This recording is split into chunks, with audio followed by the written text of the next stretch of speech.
رمضان میں بھی سماجی دوری، اس کے لیے تو ترکی میں لوگوں نے خود کو تیار کیا تھا، لیکن ان بندشوں اور دوریوں سے زندگی کتنی بری طرح سے متاثر ہوگی اس کے لیے ترکی میں بہت سے مہاجرین تیار نہیں تھے۔ عام طور پر اس مقدس مہینے کے دوران لوگ کھلے دل سے احتیاط دیتے ہیں، لیکن کچھ سماجی کارکنوں کا کہنا ہے کہ اس بار ان احتیاط میں 90% تک کمی آئی ہے۔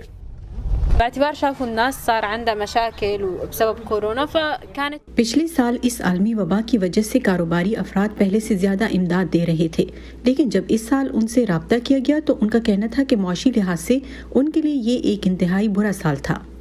يقول والله نحن مرقت علينا السنة كاملة بوضع اقتصادي سيء اللي كان عنده تجارة۔ ترکی دنیا میں سب سے زیادہ مہاجرین کی میزبانی کر رہا ہے۔ یہاں 36 لاکھ شامی پناہ لیے ہوئے ہیں، لیکن بڑھتی ہوئی غربت نے کئی مہاجرین کو ترکی سے یورپ کی طرف جانے پر مجبور کر دیا ہے۔ گزشتہ برس محمد العوث اور ان کے اہل خانہ نے ترکی سے یورپ جانے کی کوشش کی، لیکن جب کورونا وائرس کے سبب لاک ڈاؤن شروع ہوا تو انہیں واپس لوٹا دیا گیا۔ اس سال پھر انہوں نے تنہا سرحد پار کرنے کی کوشش کی، لیکن یونان کے جنگلوں میں زخمی ہونے کے بعد انہیں ملک بدر کر دیا گیا۔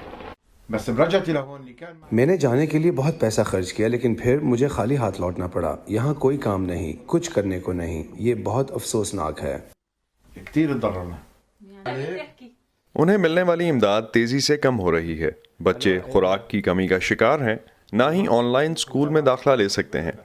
محمد کی اہلیہ مروہ کا کہنا ہے کہ بڑھتے ہوئے خطرے کے باوجود یورپ کا سفر واحد راستہ ہے جہاں انہیں کوئی امید دکھائی دیتی ہے۔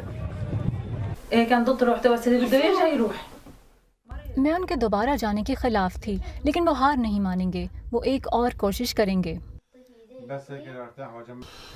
ہلاکتوں میں 5 سالوں کے دوران کمی کے بعد رواں سال سمندر میں پناہ گزینوں کی اموات میں 61% اضافہ ہوا ہے۔ اقوام متحدہ کے انسانی حقوق کے عہدیداروں اور دیگر افراد کی جانب سے یہ الزام لگایا گیا ہے کہ یورپی اور یونانی حکام زور زبردستی سے پناہ گزینوں اور پناہ کی تلاش میں آنے والوں کو ترکی واپس جانے پر مجبور کر رہے ہیں، جو کہ بین الاقوامی معاہدوں کی خلاف ورزی ہے۔ یونان نے کسی بھی بین الاقوامی قانون کو توڑنے کی تردید کی ہے اور اپنی سرحدوں کو محفوظ بنانے کے اپنے حق کا دفاع کیا ہے۔